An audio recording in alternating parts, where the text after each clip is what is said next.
Assalamualaikum warahmatullahi ta'ala wabarakatuh. Alhamdulillah wassalatu wassalamu ala Rasulillah wa ala alihi wa sahbihi wa man tabi'alah. Rabbi shrah li sadri wa yassir li amri wa hlul 'uqdatam min lisani yafqahu qawli. Subhanaka la ilma lana illa ma 'allamtana innaka antal alimul hakim. La haula wa la quwwata illa billahil azim. La haula wa la quwwata illa billahil azim. La haula wa la quwwata illa billahil azim. Qala Allah Ta'ala fi Qur'anil Karim la in syakartum la azidannakum wa la in kafartum in adzabi lasyadid. Sadaqallahul azim. Amma ba'd. Alhamdulillah, syukur kita kepada Allah SWT.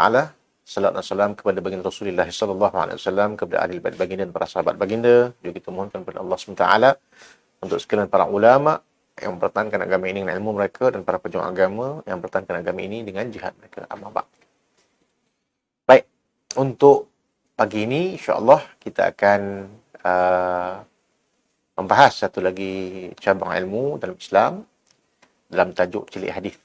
Ya, kita akan membaca ilmu-ilmu yang berkaitan dengan hadis Nabi sallallahu alaihi wasallam. Ya, daripada sudut mustalahnya melalui satu kitab yang bertajuk Hadis Suatu Pengenalan Asas. Ya, insya-Allah nanti kita akan bicarakan berkenaan dengan kepentingan ilmu hadis dan pembahagian-pembahagian yang terdapat dalam ilmu ini. Baik. Ilmu hadis adalah merupakan satu ilmu yang sangat penting untuk kita pelajari selepas daripada mempelajari Al-Quranul Karim. Di mana kalau kita lihatkan penjelas atau yang nak menerangkan apa yang dalam Quran itu adalah melalui hadis-hadis baginda Nabi sallallahu alaihi wasallam. Dan dalam celik hadis ataupun segmen celik hadis pada hari ini kita akan membicarakan tentang terminologi-terminologi ataupun istilahat yang digunakan selalu di dalam membahaskan hadis-hadis Nabi sallallahu alaihi wasallam. Baik. Dalam Al-Quran Allah SWT menyatakan A'udzubillahi minasyaitonir rajim ya ayyuhalladzina amanu atii'ullaha wa atii'ur rasul wa ulil amri minkum. Wahai orang beriman, taatlah kamu pada Allah, taatlah kamu pada Rasul dan orang-orang yang diberikan keutamaan ataupun diberikan ilmu pengetahuan, itu para ulama, untuk memimpin manusia kepada kebenaran. Jadi kita kena taat kepada Allah, taat kepada Rasul dan taat kepada ulil amri ataupun ulama yang membawa kita kepada kebenaran. Baik. Dalam surah Al-Hasyr Allah menyatakan wa ma atakumur rasul fakhuzuh wa ma nahakum anhu fantahu. Apa yang telah diperintahkan oleh Rasul kepada kamu atau didatangkan oleh Rasul kepada kamu, maka hendaklah kamu pegang ianya. Dan apa yang dilarang kamu itu daripadanya, hendaklah kamu tinggalkan. Di sini adalah merupakan dalil wajibnya kita berpegang dengan Rasulullah sallallahu alaihi wasallam. Segala apa yang diajarkan kepada kita itu adalah sesuatu yang memberikan penjelasan kepada kita terhadap isi kandungan Al-Quran. Yang mana Al-Quran adalah petunjuk kepada kita untuk kita menuju jalan kebenaran. Baik.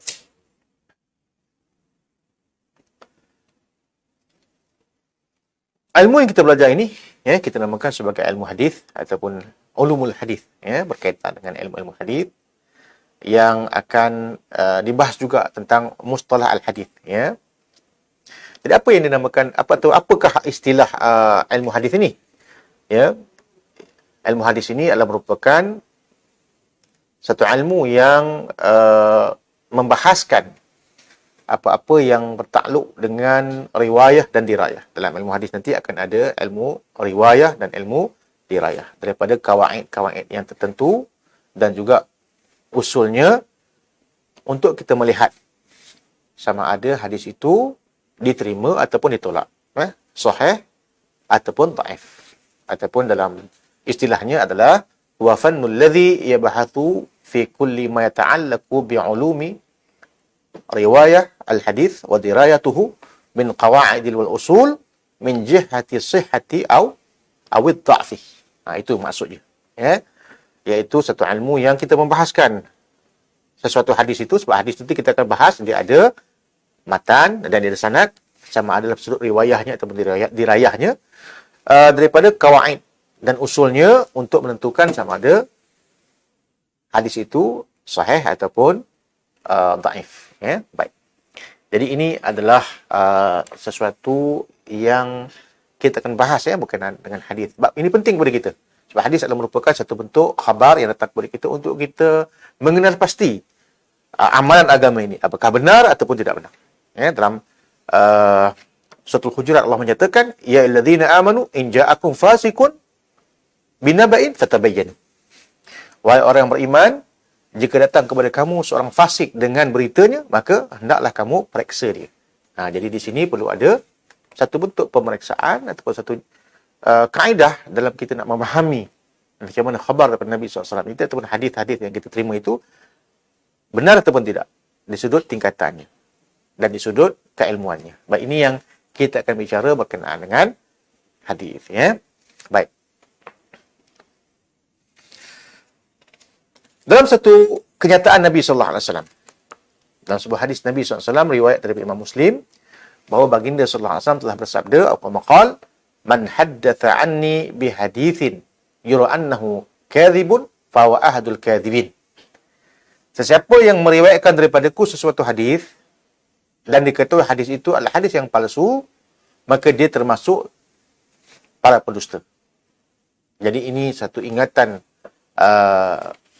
Nabi SAW kepada kita berkenaan dengan kepentingan ilmu hadis ini. Sebelum kita cerita pembagian-pembagian hadis itu, khabar, sunnah dan sebagainya, kita cerita kepentingan dulu. Baik, berkata Ibn Jarir dan juga Ibn Ali dikatakan bahawa yahmilu hadzal ilm min kulli khalafin uduluhu yanfuna anhu tahrif al-ghalin wa intihal al-mubtilin wa ta'wil al-jahilin. Bahawa ilmu ini akan dipelihara daripada musuh-musuhnya, daripada setiap generasi, daripada membersihkan daripada penyimpangan para pelampau, dan juga musuh-musuh yang nak merosakkannya, serta takwilan-takwilan yang sesat ataupun jahiliyah. Maka inilah sesuatu yang sangat penting dalam kita untuk memahami ilmu hadis ini. Baik. Kita pergi pada bab yang pertama. Dalam buku ini, pengertian hadis, sunnah, khabar dan athar. Baik, pengertian hadis. Hadis ataupun al-hadis menurut bahasa adalah al-jadid, yang artinya sesuatu yang baru. Lawannya adalah al-qadim, yang artinya menunjukkan kepada sesuatu yang dekat ataupun yang singkat. Jadi al-jadid artinya sesuatu yang dekat, baharu, ataupun yang singkat. Bagi hadis ini juga sering disebutkan sebagai al-khabar, yang berarti berita. Berita, iaitu sesuatu yang diucapkan dan dipindahkan daripada seseorang kepada orang yang lain. Baik, ini di segi lughah ataupun di segi bahasa. Sedangkan menurut istilah ataupun terminologi, para ahli memberikan definisi yang berbeza-beza sesuai dengan latar belakang disiplin ilmunya. Seperti pengertian hadis menurut ahli usul akan berbeza dengan pengertian hadis yang diberikan oleh ahli hadis. Menurut ahli hadis, pengertian hadis adalah segala apa yang menjadi perkataan Nabi sallallahu alaihi wasallam, perbuatannya dan hal ehwalnya. Yang dimaksudkan dengan hal ehwal itu adalah segala apa yang diriwayatkan daripada Nabi sallallahu alaihi wasallam yang berkaitan dengan himmah, sifat, sejarah kelahiran dan kebiasaan-kebiasaan baginda. Baik, ada juga yang memberikan pengertian lain, iaitu sesuatu yang disandarkan kepada Nabi sallallahu alaihi wasallam, sama ada berupa perkataan, perbuatan, ketetapan maupun sifat-sifat Nabi sallallahu alaihi wasallam. Jadi kalau kita lihatkan, bila kita sebutkan berkenaan dengan hadis ini, ma'udhifa ila Nabi sallallahu alaihi wasallam min qaulin atau fi'lin atau min taqririn atau min sifatin khalqiyah atau khuluqiyah. Itu maksud dia, yang dikatakan hadis itu, iaitu sesuatu yang disandarkan kepada Nabi sallallahu alaihi wasallam, perkataannya, perbuatannya ataupun persetujuannya, takrirnya, ataupun sifat-sifat zahir baginda, sifat-sifat kejadian baginda, ataupun sesuatu yang berkaitan dengan akhlak-akhlak baginda Nabi sallallahu alaihi wasallam. Jadi ini adalah pandangan ya para ulama hadis berkenaan dengan apa itu yang dikatakan hadis. Tetapi ada sebagian ulama hadis berpendapat bahawa hadis mempunyai cakupan pengertian yang lebih luas. Tidak terhad dengan apa yang disampaikan oleh Nabi SAW saja, tapi termasuk juga apa yang disandarkan kepada para sahabat dan tabi'in. Sebagaimana disebutkan oleh At-Tirmidzi, bahawa sesungguhnya hadis itu bukan hanya sekadar sesuatu yang marfu', sesuatu yang disandarkan kepada Nabi SAW, melainkan mungkin juga untuk sesuatu yang mauquf, yang disandarkan kepada sahabat, ataupun yang maqtu', yang disandarkan kepada tabi'in. Jadi nanti kita akan jumpa perbahasan hadis itu ada yang marfu', ada yang mauquf, ada yang maqtu'. Ya, hadis ini kalau kita lihat daripada sudut sampainya berita itu, kalau daripada Allah SWT namanya qudsi. Ya, kalau dalam hadis itu dilihat mata rantainya itu sampai kepada Allah, yang berkata itu Allah, maka dia adalah kita namakan sebagai qudsi. Baik, kalau hadis itu sampai kepada Nabi SAW, dinamakan sebagai marfu' dari segi matanya. Ya. Kalau kita melihat hadis itu adalah terhenti sampai sahabat, dan sahabat kemudiannya berkata sesuatu yang didakwanya kepada Nabi SAW, maka di situ dinamakan sebagai mauquf. Ya. Dan kalau kepada tabi'in berhentinya hadis tersebut, maka dinamakan sebagai maqtu'. Ya, ini yang berkaitan dengan matan. Nanti kalau dalam bab sanad dia ada dia punya pembahagian. Baik. Sebagaimana saya sebutkan tadi, ya, bila mana kita mempelajari ilmu hadis, dalam hal ini dia mempunyai berbagai-bagai bentuk pengistilahan. Tadi kita sebutkan tentang pandangan ulama hadis berkenaan dengan pengertian hadis. Begitu juga ada ulama hadis yang lebih luas daripadanya itu, menyatakan bahawa hadis itu bukan sesuatu yang marfu' saja, tetapi dia juga termasuk sesuatu yang mauquf dan maqtu'. Baik. Sementara itu, para ulama usul memberikan pengertian hadis adalah segala sesuatu yang bersumber daripada Nabi sallallahu alaihi wasallam, sama ada bentuk perkataan, perbuatan atau ketetapan yang berkaitan dengan hukum syarak dan ketetapan-ketetapan yang menjelaskan hukum-hukum tersebut. Selain daripada itu, tidak ditemukan hadis kalau ianya itu tidak termasuk perkara yang kita katakan sebagai sumber tadi daripada Nabi sallallahu alaihi wasallam. Jadi itu pengertian daripada ulama usul, ya. Jadi pada ulama usul, ya, atau pada ulama kalam, ya, kita katakan mestilah dia itu bersumber daripada Nabi SAW sahaja. Jadi di sini nanti akan ada perbezaan, ya, dalam ulama usul ini ada perbezaan. Ya, umpama kalau kita lihatkan dalam al-sunnah kita menerima, ya, khabar ahad itu sebagai hujah. Tetapi kalau golongan Mu'tazilah contohnya, mereka tidak menerima hujah ahad itu sebagai ataupun hadis ahad itu ataupun khabar ahad itu sebagai hujah, ya. Mereka mesti mutawatir. Jadi itu ada terjadi sedikit khilaf, ya, ataupun berbeza pandangan di antara ulama hadis dan juga ulama usul tadi. Baik. Dari segi struktur hadis, ya, kalau kita lihatkan hadis itu ada yang kita namakan sebagai sanad, ada yang dinamakan sebagai matan, ya. Ada yang dinamakan sebagai sanad, ada yang dinamakan sebagai matan. Jadi apa yang dikatakan sanad? Ya. Sanad itu adalah silsilah, ya, atau mata rantai persambungan periwayat dengan periwayat yang lain yang bersambung sehinggalah sampai ke matan hadis. Itu dinamakan sebagai sanad, ya. Jadi apa itu sanad? Ya. Silsilatul rijal mausulatu lil matni. Dia adalah merupakan mata rantai rijal yang sambung menyambung sampai ke matan. Itu dinamakan sebagai sanad, ya. Baik. Adapun yang dikatakan matan, apa dia? Matan adalah apa yang sampai daripadanya itu daripada sanad, ya, daripada kalam tersebut. Ma yantahi ilaihi sanadu minal kalami.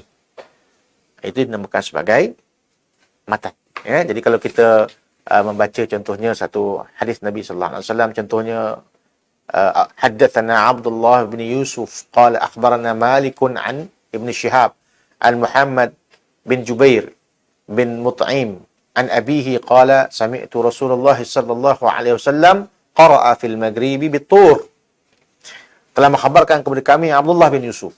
Dia berkata telah mengkhabarkan kepada kami Malik daripada Ibn Shihab, daripada Muhammad bin Jubair bin Mut'im, daripada ayahnya. Dengan ia berkata, aku mendengar Rasulullah SAW membaca surah At-Tur ketika solat maghrib. Okey.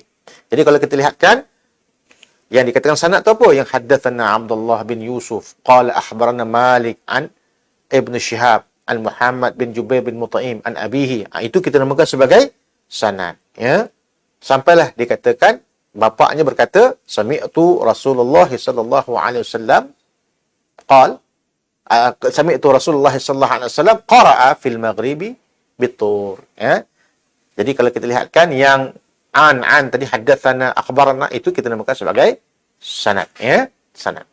Adapun yang dikatakan sami'tu Rasulullah sallallahu alaihi wasallam qara'a fil maghribi bit-tur, dan aku mendengar katanya Rasulullah membaca di waktu solat maghribnya surah At-Tur. Ini kita namakan sebagai matan. Ini kita namakan sebagai matan. Jadi dalam ilmu hadis, kalau kita lihatkan, yang kita kaji ni adalah dua benda ni. Ya. Sanadnya dan juga matan. Ya. Baik. Itu secara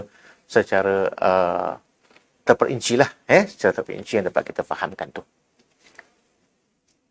Baik.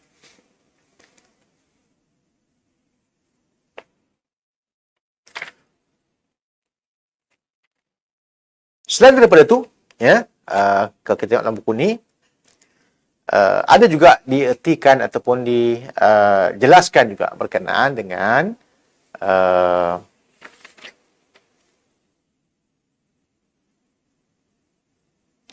sanad dan isnad. Ya. Jadi kalau kita lihatkan tadi, sanad adalah silsilatul rijal mausulah lil matni atau ilal matni. Ya. Itu kita namakan sebagai sanad. Ya.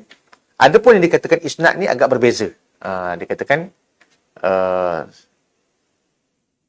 ada sedikit pandangan yang berkaitan dengan isnad. Dia kata isnad tu apa dia? Yang dikatakan dia adalah merupakan khabar yang datang daripada sanad tadi itu, daripada satu pihak kepada satu pihak sampailah kepada matan. Itu dinamakan sebagai isnad. Tengok, kalau kita tengok, kalau ada buku ni kita boleh tengok pada muka surat 5 tu disebutkan, selain daripada itu dalam pengajian ilmu hadis terdapat juga istilah isnad. Tadi kita bicara sanad matan, tetapi ada juga satu pemahaman yang kita namakan sebagai isnad. Yang mana isnad ini memiliki dua pengertian. Pertama, menisbahkan satu hadis terhadap yang berbicara dengan cara bersanad.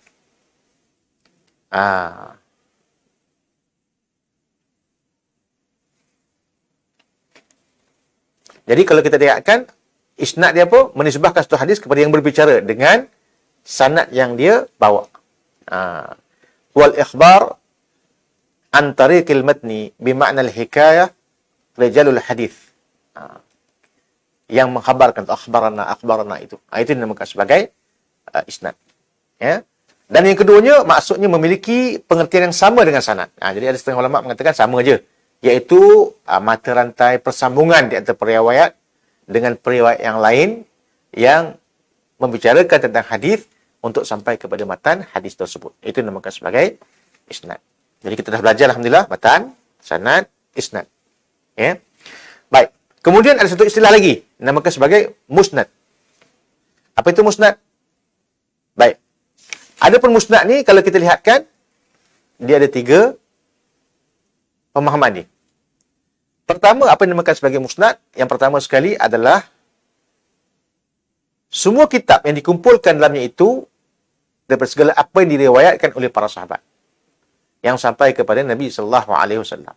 Itu dinamakan sebagai musnad. Seumpamanya musnad Imam Ahmad, seumpamanya. Itu pengertian yang pertama. Yang kedua, yang dinamakan sebagai musnad, hadis yang disandarkan kepada Nabi sallallahu alaihi wasallam yang bersambung sanadnya kepada akhirnya kepada Nabi sallallahu alaihi wasallam. Itu juga dinamakan sebagai musnad. Dan ada pendapat yang ketiga mengatakan, yang dikatakan musnad itu adalah sanad itu sendiri. Ayat ini adalah dinamakan sebagai musnad. Jadi dia boleh jadi hadis yang dibahaskan tu sampai kepada Nabi SAW itu dinamakan sebagai musnad, ataupun kitab yang dikumpulkan dalamnya itu segala apa yang diriwayatkan daripada sahabat kepada mengenai akhwal matan berkenaan dengan Nabi SAW dan sebagainya, itu sebagai kitab musnad. Dan yang ketiganya yang dimasukkan dengan musnad itu adalah sanad itu sendiri.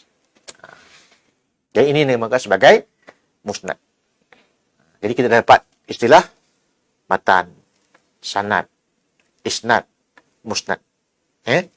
Kemudian ada istilah yang lain dinamakan sebagai musnid. Apa pula musnid?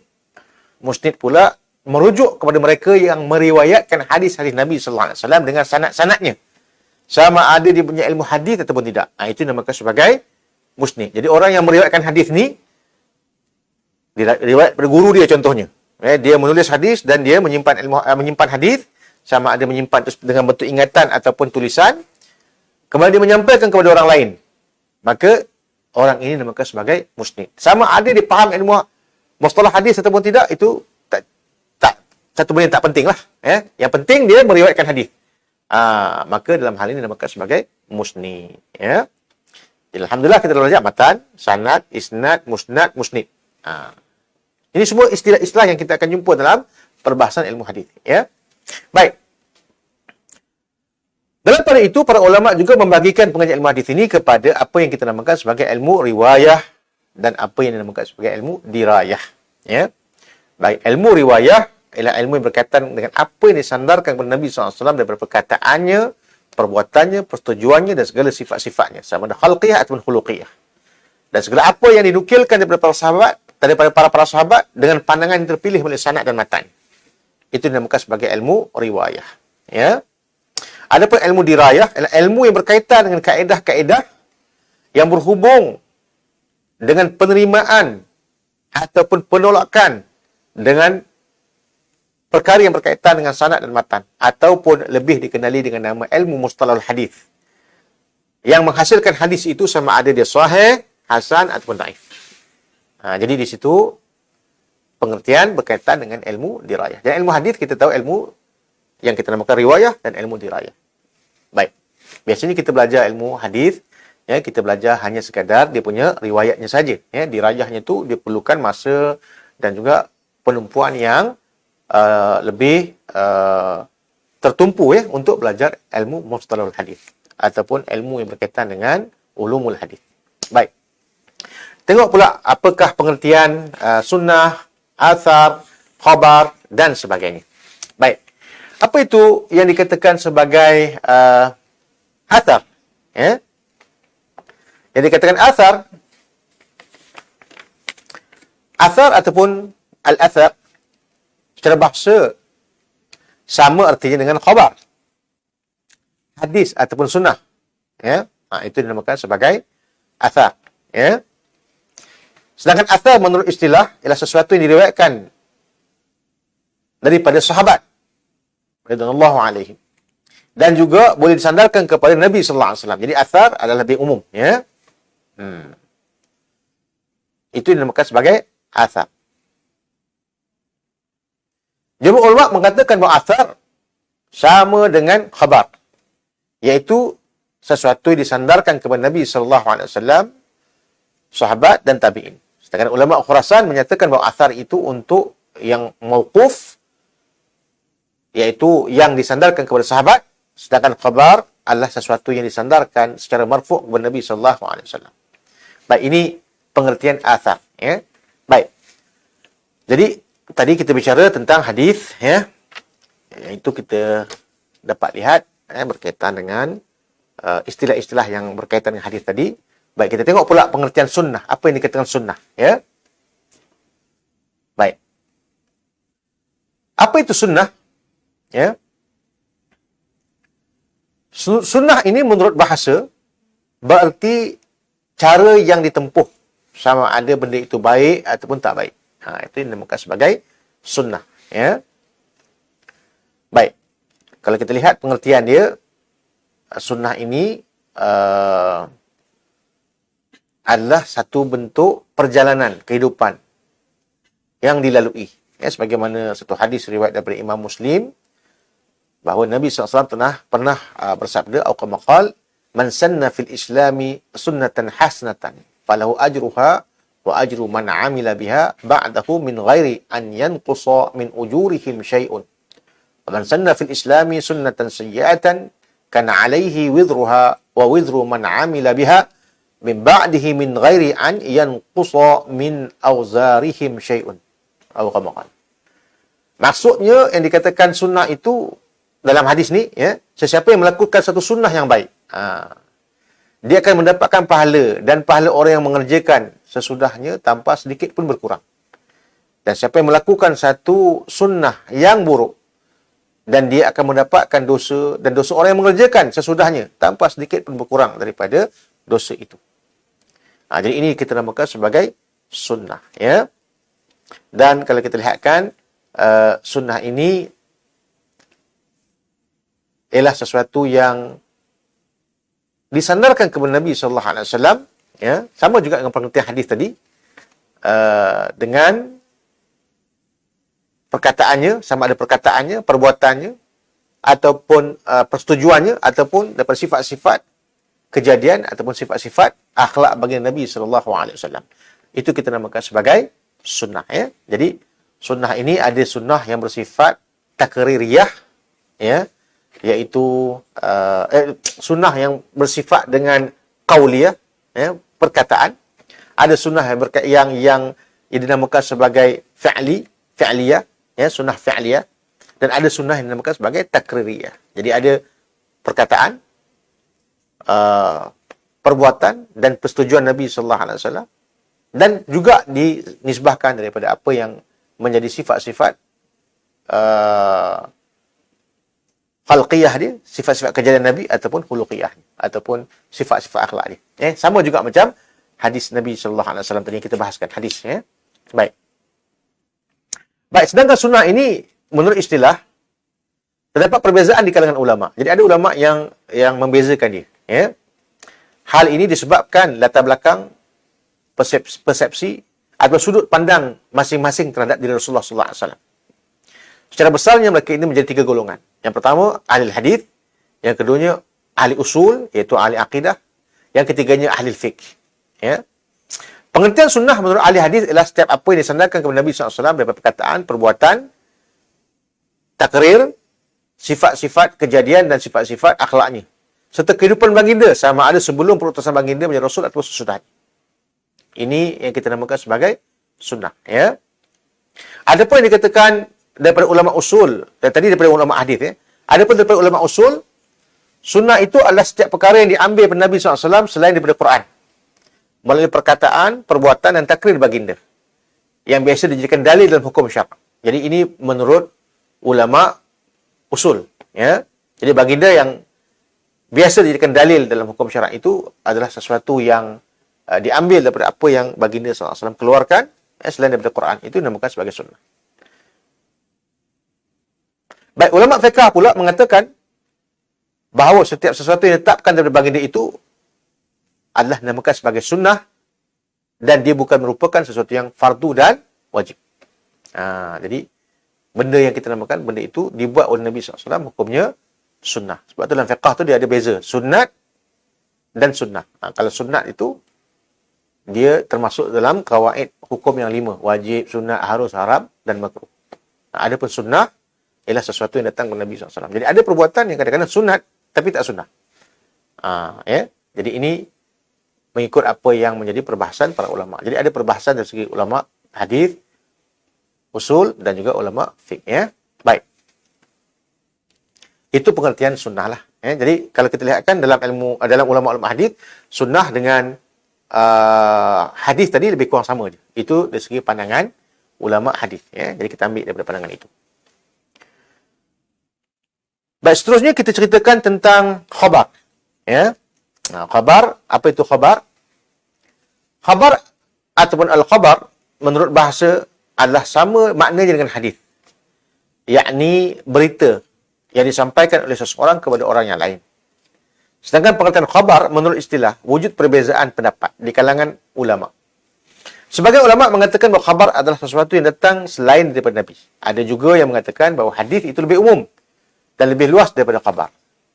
Sehingga kan boleh dikatakan bahawa setiap hadis adalah khabar, tapi bukan semua khabar itu sebagai hadis. Jadi ada kaedahnya, kalau kita lihatkan, dalam segi takrifan khabar itu adalah sesuatu yang boleh kita katakan datang daripada Nabi dan juga datang daripada selain daripada Nabi SAW. Jadi ini dapat di segi perbahasan kita berkenaan dengan khabar. Jadi ada kaedah di sana, dinamakan fakullu hadithin khabarun walaysa kullu khabarin hadithun. Setiap hadis itu khabar dan bukan setiap yang dikatakan khabar itu hadis. Itu dia.